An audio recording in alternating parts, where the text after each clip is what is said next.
kuphi nakuphi la ukhona khona, nethedeka Ngwane, uhlale ulinze ulalele nathi tindzaba te-Neighborhood News Network tidakacetsa tshwala yende sitethula bukhoma.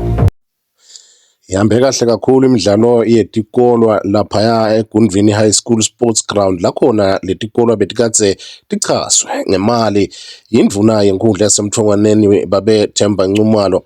Kanti-ke letikolwa lebetikadze tingenelele imidlalo tikolwa letiphakeme letitungelete lenkundla yasemthongwaneni letifaka ekhatsi iGunvini High School, iThembeni High School kanye neBulunga.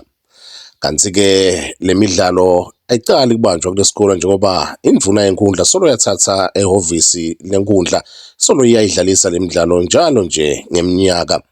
Kanti-ke imali ledlalelwako iya ngekukhula njalo njalo. Kanti-ke iThembeni High School ngiyo lebeboshambeni kule midlalo yalonyaka. Sikhulumisana na thishela wayo iThembeni High School atibongela endvuneni yenkundla nekokuthi umsebenzi uhambe kanjani thishela ubeka kanje. Okay, ngithanda kuthatha leli thuba nje ngibonge ngaseThembeni High School sibonge kakhulu indvuna yenkundla lesendele kona.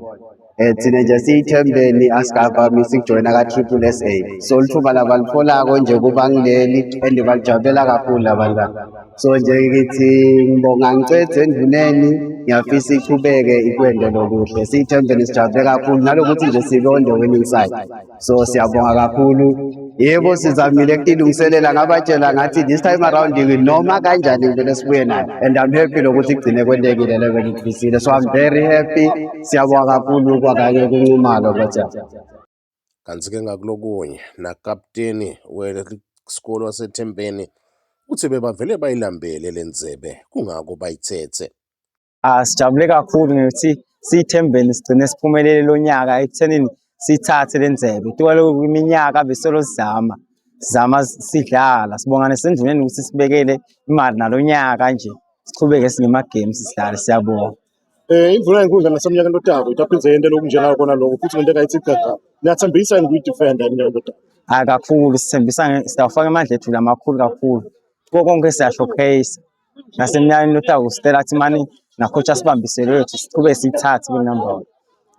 Kanti-ke indvuna yenkundla ithi lo msebenzi uhambe kahle kakhulu njengoba kubebede nemisindvo lebekhona kulena midlalo lokwende ukuthi le midlalo ibe ngilehamba kahle kakhulu. Ichubekile yathembisa kwekuthi eminyakeni lotako itawuchubeka futhi iyisekele le midlalo kanti futhi nemali iyawube ngengetekile. Siyabonga kakhulu Mr. Ende. Cha lengakusho nje Mr. Ende sijabule kakhulu Nkosi yami. Ikolo tiphethe kahle nebantwana batiphethe kahle futhi nemsindo lokile waba khona bese ngibona sikukhuthaza ngibona lokho babende ukuthi masende imidlalo yonke sicethe wonke umuntu ajabulile amukele ama results anjengoba anjalo. Indvuna yenkundla siyibonile indaba iqhubeka naseminyakeni lephelile. Engabe uyathembisa yini ukuthi mhlambe nasesikhathini lesitako ngaphinde siyibone imidlalo lehlukene lena iqhubeka kunokuthi sesibona ikakhulukazi lesikole. Sitawuqhubeka Mr. Ende njengoba noma sicala ngasho ngathi ngitayenda lemidlalo kuwo wonke lo 5 years lengikhona ngawe officeini. Kepha nje bengineliphupho lokuthi eminyakeni lotako mane ngizame ukuthi ngikhuphule le mali lesidlalelwa konyalo ibe ngedudlwanyana kancane kwaloko lesidlalelwa manje. Kanti-ke ngetulo kwalesizumbulu semali lebesidlalelwa indvuna yenkundla ibe seyinikela ngemabhola emabhibhi kanye naletinye tintfo letisebentako nakudlalwa emabhola etikolweni lokusho ukuthi naleso sikolo sitihlomlele endvuneni yenkundla. Etindzabeni te-Neighborhood News Network lomuhla buyacitsa tshwala ngwakayende ngiseGunvini.